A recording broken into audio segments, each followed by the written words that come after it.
Welcome to episode 1 of Stick to Sports. I'm Zach Malamud. And I'm Joey Pulatsky. Today, Kyrie drops 38 on the Bucks, the Mavs storm back in San Francisco, and the top 6 teams in college basketball go down. Roll it.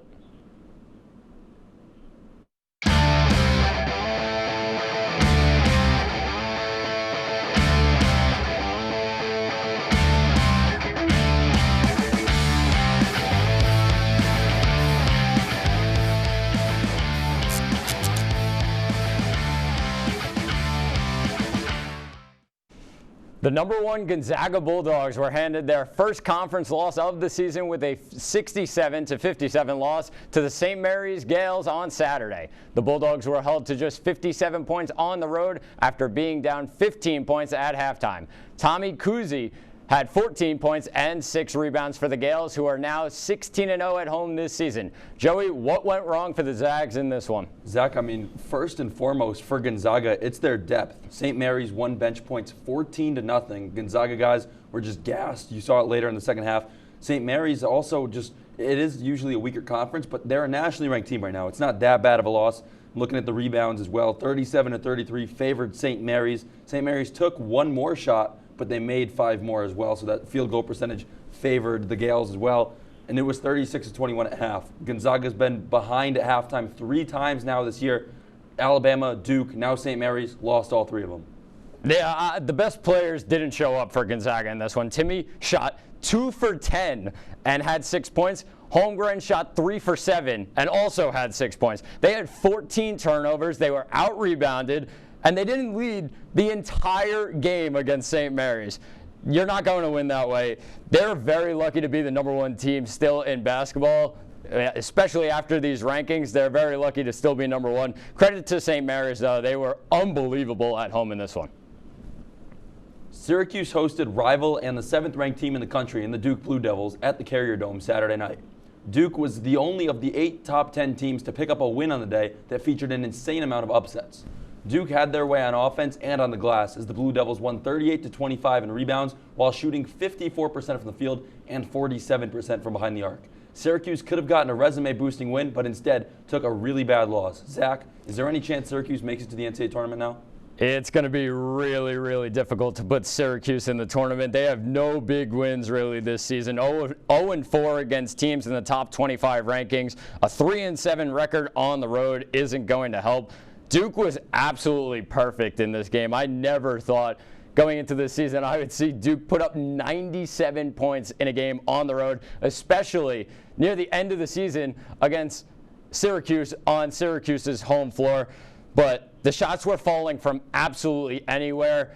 To put up 97 points against Syracuse's 2-3 zone as well, unbelievable performance by the Blue Devils. Yeah, it's probably going to be the second time since 2008 that Syracuse has missed this tournament. They're definitely going to need an auto bid in the ACC. Right now, Duke's the only ACC team ranked in the top 25, so going to be tough for them. But the zone doesn't work anymore. I think Coach Boeheim needs to figure that out. Maybe he's got to be on his way out. We're in Central New York. I might be killed for that one. But anyways, Coach Kane is last year. It's tough times for the Orange and Coach Boeheim right now. The Dallas Mavericks stormed all the way back after being down 21 points in their 107-101 win against the Golden State Warriors last night. The Warriors were 204-1 under Steve Kerr when holding a 20-plus point lead. Luka Doncic had 34 points and 11 rebounds, with Spencer Dinwiddie grabbing 24 points off the bench. Joey, is this something to worry about if you are the Warriors? No, I don't think it should be. These 2 teams play each other again this upcoming Thursday. You're going to have that short-term memory, quick turnaround going back to Dallas for this game between these 2 teams. And in my mind, I turned the game off at halftime. I thought the Warriors were in the clear. I thought it was all said and done. It was 33-13 in favor of the Mavericks in the 4th quarter. Warriors are now 1-4 in their past 5. And it was a 26-1 run from that 9:44 to 1:30 mark in the 4th quarter. The Mavericks just absolutely took over the basketball game. Luka Doncic doing his thing as always. And it's going to be a quick turnaround, so I'm not too worried about this Warriors squad. Yeah, what a comeback by the Mavs in Golden State. I thought this game was over at the end of the 3rd quarter. I turned it off, stopped watching.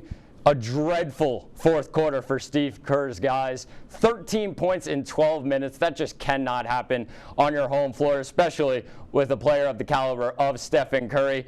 It's just a rough one that cannot happen again. I think the Warriors will be fine, though. Buccaneers offensive lineman Ali Marpet has announced his retirement at 28 years old. The Hobart College grad is coming off his first Pro Bowl season after 7 years in the NFL. Marpet retires from the league and leaves the Bucs in the same offseason as quarterback Tom Brady, and the two have officially won their last ring together. Marpet becomes the latest NFL player to retire at such a young age. Zach, what do you think yet another early retirement from the NFL says about the state of the sport? I mean, football is a very dangerous sport. There's no sugarcoating it.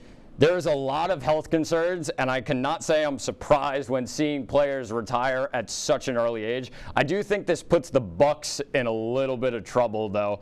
To lose your quarterback and one of your top linemen in a short span while having a number of unrestricted free agents and players that are trying to recover from injuries, the Bucs are in a tough spot now heading into next season. It's a lot of unanswered questions, and what looked like a team that would be challenging almost every single year looks like they might be in a lot of trouble at the start of this season. Yeah, I mean, we thought it was going to be huge for the Bucs coming into this year, coming off that Super Bowl year, returning all 22 starters, and now in this offseason they're dealing with a massive hole in their offensive line. Oh yeah, and you got to go fill in the greatest quarterback ever. But I mean, Ali Marpet dealt with ankle injuries, knee injuries, and I mean, it just goes to speak volumes. You get in the NFL, you get your money up, you don't need the sport anymore. We're going to take a quick break here on Stick to Sports. Up next, we take a look at the biggest stories in the NBA and check out more upsets from college basketball Saturday. Stay tuned on WTOP 10. Good evening and welcome to WTOP 10 Nightly News. For the governor race with a strong lead, former Governor Andrew Cuomo is... Barlow announced the completion of a large building mural in downtown Oswego. The renovations on the Hewitt Union building, turning it into the new Hewitt Hall. And as we move into tomorrow, that rain is going to be in our area. Moving to the Diamond now, as Sweet Caroline got a lot sweeter last night.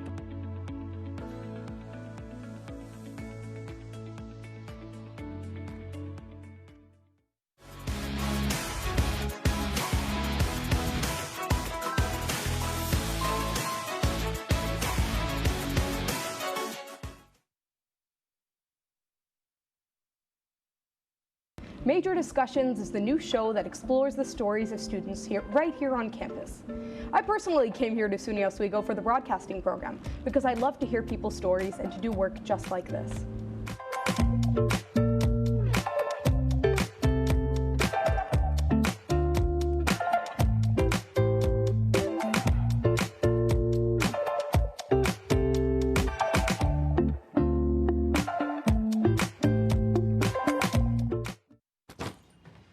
What's going on? I'm leaving. Why?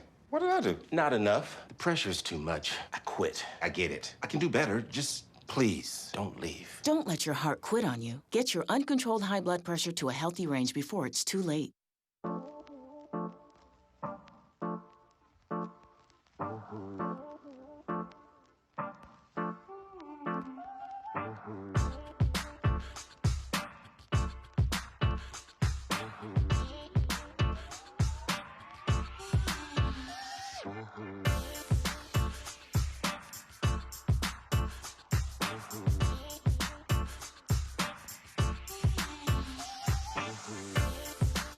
Welcome back to Stick to Sports. The Brooklyn Nets took down the Milwaukee Bucks 126-123 in a primetime matchup in Milwaukee on Saturday night. Nets point guard Kyrie Irving had 38 points, shooting 14 for 26 from the field for the Nets. The Nets sit as the 8th seed in the Eastern Conference, now 2.5 games up on the Charlotte Hornets.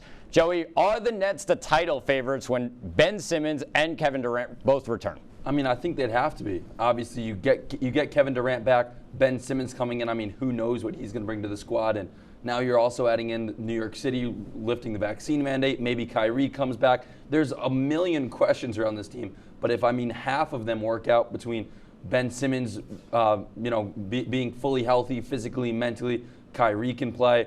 this Nets team, if they're all together, this is going to be a very dangerous squad come playoff time. I mean, it's a little biased. I'm a big Nets fan, but still definitely looking forward to seeing what this team brings. Plenty of super teams in the league right now, but this Nets team has to be a contender. Yeah, I think they should be. I think the biggest thing would be if certain mandates are lifted and they allow Kyrie to play in the home games. To pair up Kyrie, KD, and Ben Simmons, who's stopping that, really? The one weakness is down low, and I think they're going to have a little bit of a problem when they go up against Joel Embiid and Giannis Antetokounmpo, if they do in the playoffs. But if they have all three of them back healthy and playing in every single game, I really don't think any team has a chance of stopping them. They're going to be my favorites for the NBA championship, no doubt about it. The number 1 seed Phoenix Suns dropped their first 2 home games without all-star point guard Chris Paul. Phoenix lost on Friday by 15 to the New Orleans Pelicans and lost by 4 yesterday to the Utah Jazz. The Suns are 6 games up in the West with 21 games remaining in the regular season. Joey, do you still think the Suns will get the number 1 seed in the West? I mean, Zach, this is going to be a team we're going to have to keep our eye on coming down the stretch. With Chris Paul out 6 to 8 weeks with that finger injury, their first week without him, going 1-2 without the veteran point guard. Not the start this team's looking for without Chris Paul in this lineup. But coming down the stretch, I mean, there's so many good teams in the West between the Grizzlies, the Jazz, the Mavericks, the Warriors, and there's plenty of season left. But obviously, right now, the gap between the Warriors and Suns is only 6.5 games. I think Golden State's going to catch them. I'm not that worried. I think they can't be getting beat, by teams that are under 500, especially by 15 to the Pelicans.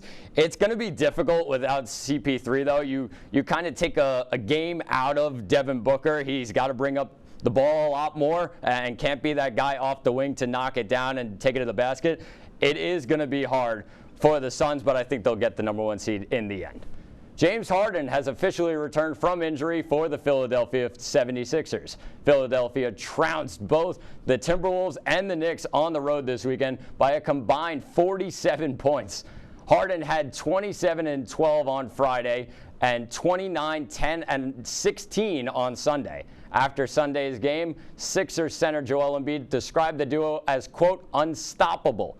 Joey, you agree with Embiid here? Yeah, I 100% agree with Joel Embiid. I mean, this is one of, if not the best scorers in the NBA in James Harden, and it's one of, if not the most dominant bigs in the NBA in Joel Embiid. These two combined on the same squad are going to be very close to untouchable the rest of this way. And I mean, keep in mind, beating the Knicks and Timberwolves, it's a little bit of a weaker start, and James Harden gets to kind of ease his way into things.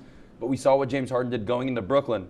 He loved being in there. As soon as things started falling apart, he wanted out. So we'll see. I think based on Harden's impact, it's unbelievable what he's doing for the Sixers, but I don't think they have a set-in-stone third guy like a team like the Nets does. I think that'll hurt them. Colorado's defense stifled Arizona's offense in a 79-63 win over the number 2 ranked Wildcats out west Saturday night. Colorado forced 16 turnovers and got 30 points from the 3 bench players that saw action. Tristan Da Silva was unstoppable for the Buffaloes. In his 19 points, he shot 7 of 10 from the field. Zach, while the Pac-12 will almost definitely have 3 teams in the NCAA tournament, how much does this Colorado win help their case to make it 4?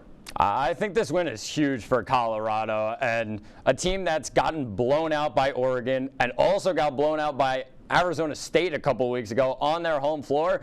I do think Jabari Walker is one of the best big men in all of the Pac-12. He can take anybody to the rim and score easily, but not too many big wins. They really have struggled against big teams. 1-5 against ranked opponents. They're just not that great of an opponent, and they struggle to beat big teams. I mean, we talked earlier about how Syracuse really needed that resume-boosting win against Duke. That's exactly what Colorado went and got Saturday night. It's going to help their case, definitely. UCLA going to be in there, Arizona, USC maybe, Colorado definitely, or I think Colorado definitely increases their chances there. And I mean, Bill Walton's going to have a million teams from the Pac-12 being in there, but it's definitely going to help their case. Number 10 Baylor followed up a close win against an unranked Oklahoma State squad last Monday with a 10-point win at home against number 5 Kansas by a final of 80-70. Baylor was lower than Kansas in the national rankings, but according to Vegas, the Bears were actually 3-point favorites. Baylor gave up 16 offensive rebounds and forced just 5 turnovers, resulting in Kansas taking 12 more field goals than the Bears. but the Jayhawks wound up making 4 less attempts. Zach, who do you have winning the Big 12? I got Kansas winning the Big 12. They are the best team in the Big 12. I know they've gotten a couple losses here and there, but they're playing in a really tough conference. That's what's going to happen. But they're the best team in the conference, and they have 2 of the best players in the conference. Ochai Agbaji, who can score like it's nothing. He's such a good shooter, and he can take it to the rim. And also Christian Braun off the wing. He's way too dangerous, but I have Kansas winning. I also have Kansas winning. I thought it was a very good sign that Baylor, we were in here last Monday, I thought it was a good sign they almost lost to Oklahoma State. They had all their attention on that Kansas game. That was an 110% effort from Baylor. You're not going to get that all the time from the Bears, but for Kansas, I'm with you. I have them as a favorite as well. Number 17, Tennessee pulled off the upset against number 3, Auburn, and it was yet another court storm on Saturday. Vegas again predicted the upset as Tennessee was a 3-point favorite. Tennessee dominated the glass, winning the rebound margin to 54-31. Zach, all these upsets, you got to think it's a great sign for an insane March Madness tournament, right?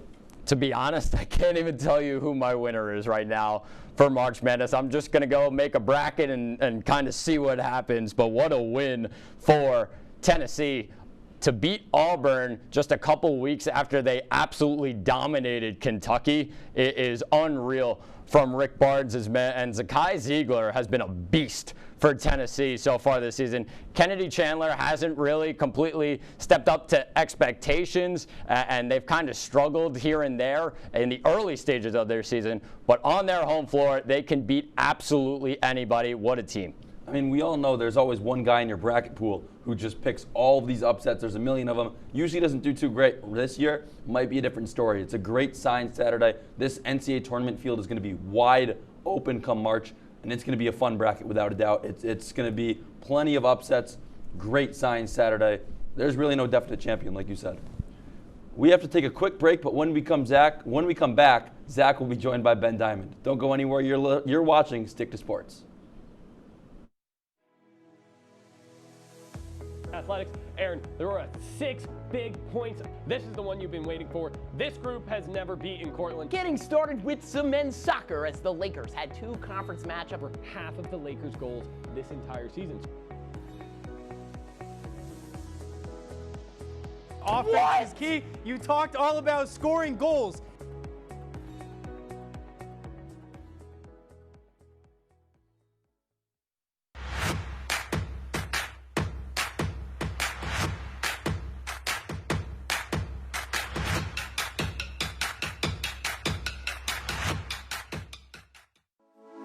Good evening and welcome to WTOP 10 Nightly News. For the governor race with a strong lead, former Governor Andrew Cuomo is... Barlow announced the completion of a large building mural in downtown Oswego. The renovations on the Hewitt Union Building, turning it into the new Hewitt Hall. And as we move into tomorrow, that rain is going to be in our area. Moving to the Diamond now, as Sweet Caroline got a lot sweeter last night.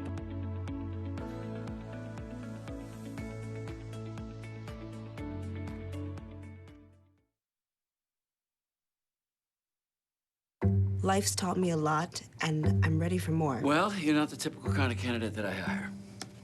But you are exactly what I'm looking for. Your company could be missing out on the candidates it needs most. Learn how to find a great pool of untapped talent at gradsoflife.org. We've been marinating chicken in all sorts of liquids for 24 hours.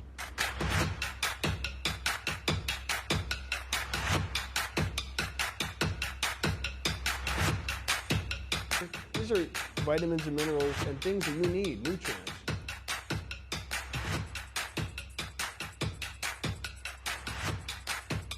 The chicken speedy is a staple of our culture.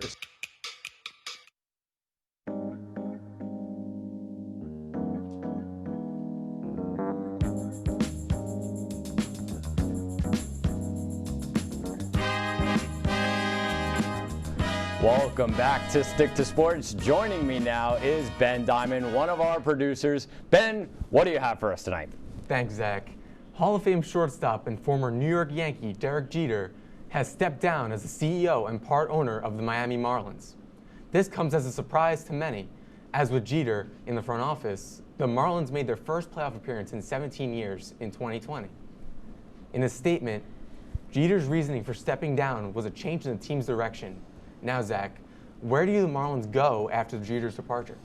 Well, I mean, the Marlins made the playoffs in 2020, but it was a COVID year. It wasn't completely there, but the Marlins are kind of around there a little bit, and they were a little bit last year. But I do think with Jeter stepping down, please, New York Yankees, give Derek Jeter a position. I don't care what it is.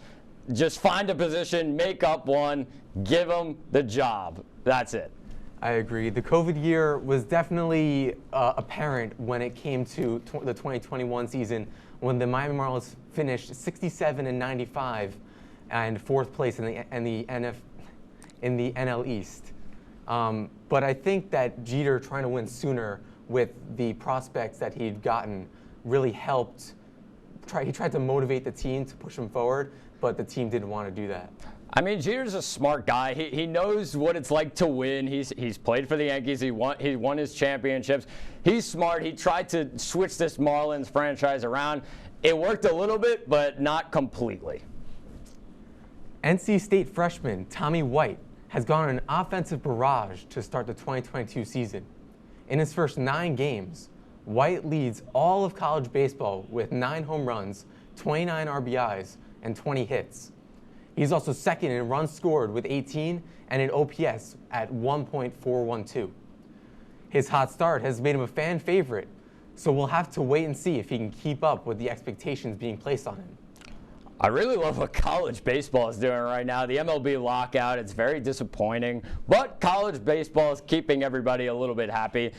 What a player this guy is, though, Tommy White. MLB-type numbers in the first 9 games. To have 9 home runs, 29 RBIs in the first 9 games of the season, that's video game-type numbers. What a player. I think he should be near the top picks in the MLB draft. We'll see what happens, but those numbers are absolutely insane, especially for a guy in college. Yeah, that was one of my questions for you. Is he going to be a possible top draft pick for this coming draft?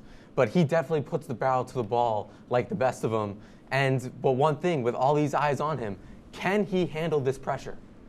I think he is able to. A lot of these guys, they go into their college career and they sometimes struggle. The pressure kind of gets to them. It's a different level at Division I, but a guy like that who's playing like this should be perfectly fine. On that crazy Saturday slate of games, there was another upset that shook the internet. Number 4 ranked the Purdue Boilermakers fell to the unranked Michigan State Spartans 68-65 on a buzzer beater, their 3rd loss via the buzzer beater this season. Michigan State's Tyson Walker is the player who knocked Purdue down to the 8th rank. Now, the few games for Purdue give them the chance to get back on track before the madness. I do really like Purdue, and I think they have one of the best teams in all of college basketball. Jaden Ivey, their guard, is a complete lottery pick. The front court of Williams and Edey is just so scary going into March Madness. How is anybody really going to stop those two? I know they don't usually play at the same exact time, but one coming off the bench when the other gets in foul trouble, both are so dominant they would start on absolutely any team in the country. I do think Michigan State has been very inconsistent, and a big win like this could boost their chances a little bit more. I think they'll be fine getting into the tournament. It's just been a shaky season for the Spartans. Yeah, I think versus Michigan State, it was more Edey and Ivey pulling the weight more than the rest of the team. And that's going to be very important to look at going into the tournament, because if players like Williams don't pull their weight and are inconsistent, they probably won't make it very far. And we'll take a quick break here on Stick to Sports. Thanks once again to Ben for his segment. When we come back, Joey and I will go through our best bets and what to watch for. Don't go anywhere. You're watching Stick to Sports on WTOP 10.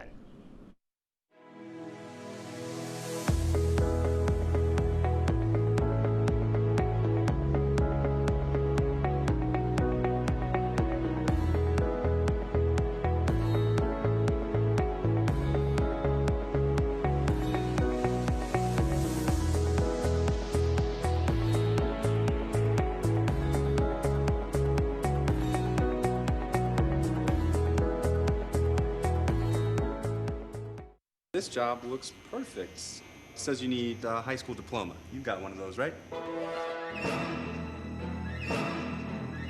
Skip the drama. Get your diploma. I got that. Find free adult education classes at finishyourdiploma.org. Major Discussions is the new show that explores the stories of students right here on campus. I personally came here to SUNY Oswego for the broadcasting program because I love to hear people's stories and to do work just like this.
Welcome back to Stick to Sports. Men's basketball conference tournaments have arrived, and that's where we find my what to watch.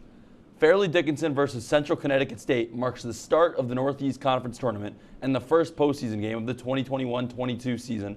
While some people may look at this game and laugh about it, I look at this game and absolutely love it.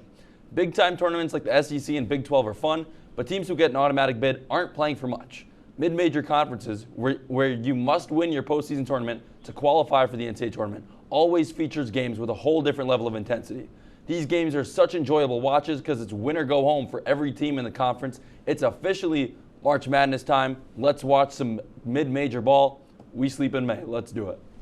I am so excited. One of my favorite weeks of the college basketball season, Champ Week. And yes, it's not the bigger conferences, the SEC, the Big Ten. Those come next week. But these little ones, these big stories that these teams make, I am so ready for Champ Week. It's going to be absolutely unbelievable in college basketball. But my what to watch this week comes at UFC 272 in Las Vegas on Saturday night. I'm looking at the headliner with former teammates turned bitter rivals Colby Chaos Covington and Jorge Gamebred Masvidal battling out in the octagon. Joey, it is only March, and I think we have the fight of the year on our hands already. These two guys do not like each other one bit, with Covington eventually being kicked out of American Top Team, the gym in which Masvidal had brought him into. The all-around ability of Covington versus the dangerous knockout ability of Masvidal. I already have goosebumps for this tilt. Covington comes in as a huge favorite, but there are some guys you do not want to mess with in the UFC, and at the top of that list is Jorge Masvidal. Check this one out. Saturday night, Masvidal versus Covington, 10 o'clock on pay-per-view. It is going to be a big fight. Zach, I love Masvidal. I love how he sends people to the shadow realm. It's Covington 50-45. I mean, come on. Now shifting to best bets. The Buffalo Bulls are on one of the hottest basketball teams in the country. The Bulls have won 9 straight games and have not lost a game the entire month of February. New York's actual best basketball team, not Syracuse, it's in Buffalo. They return to action Tuesday night against Toledo, as both teams are in contention for the regular season MAC crown. Alumni Arena has been a great spot for the Bulls this season, as Coach Whitesell's crew is 9-2 on their home floor. 8 of the 16 rostered players will be celebrated on senior night, and all 5 starters are seniors. Bulls are a lock. This team will make the win streak 10 games. Horns up. I got friends at UB. The place is going to be going crazy Tuesday night. This is a good one, and Toledo has been a little bit shaky, even though they're at the top of that MAC conference. For my best bet, I'm also looking in college basketball as the number 9 ranked Providence Friars travel to take on the number 11 ranked Villanova Wildcats. This is a very juicy matchup in the Big East, and if this is anything like the first meeting between the two sides, I am all in. The Wildcats won the first meeting at Providence 89-84. Colin Gillespie had 33 points for Villanova in that one, while big man Nate Watson had 20 points for the Friars. This spread of 9 points is just way too high for me, Joey. Providence has just one loss on the road this season and is 4-1 against ranked teams this season. I would be shocked if Nova put up anywhere close to 89 points. Give me the number 9 Providence Friars at +9 on the road against the Villanova Wildcats. I'm with you. Providence is going to be a good bet, and Colin Gillespie is not going to give you 33 again. That's all we have on this episode of Stick to Sports. Be sure to tune in next week right here on WTOP 10.